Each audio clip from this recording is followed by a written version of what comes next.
So the next question, Mr. Shankar, which I have, which our viewers are really asking, that what kind of alkaline water should we be using? So are there kind of alkaline water? Firstly, we would like to know about it, and then which kind of alkaline water should be used? Okay, thanks, Shivani. So, usually, coming to this question, when we talk about alkaline water intake, first of all, let me be very candid in saying that alkaline water is only a support system. Again, I'm reiterating it is a support system which gives lot of benefits, but it has to collaborate with all the treatment therapies and everything which an individual is open to take, whether it is any kind of science.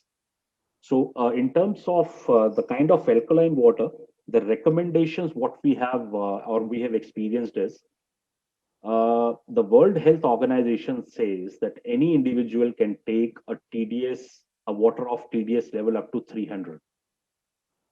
Uh, that is because the necessary appliances and the necessary infrastructure is not available in all the geographies.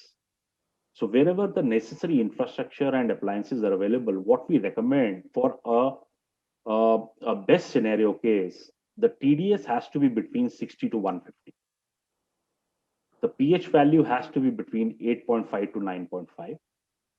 The ORP maximum up to minus 350. Why I mentioned about that particular point, when the rectum there it is minus 250 millivolt, because if we give more alkaline water, people talk about minus 700, minus 500. So the body will become more alkaline. So we have to keep this range of minus 350 to probably maximum between a range of 200 to 400.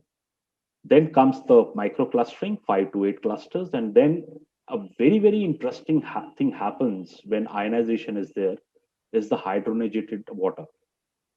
This Oh, is H2 gas, which is very, very loosely coupled.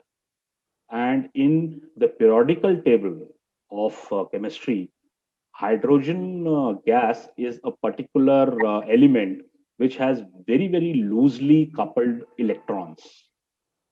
So these are a very, very high level of antioxidants, which we can get it from the water itself,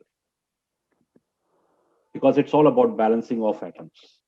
absolutely amazing. And I think our viewers would be really happy to know all these information and so many things we never thought about, and so many things we never knew about, because we all have been hearing about alkaline water. And I think it's very, very important to know about everything and then work on it, because all there are always, some pros and cons of everything. And we must take care of this thing, as Mr. Shankar said, that it is not a alternative for any medicine or any kind of treatment. It is a supportive system, it is a support system which is really going to help you. As we all know it, that 70% of our body is made up of water. So just take care of all those things.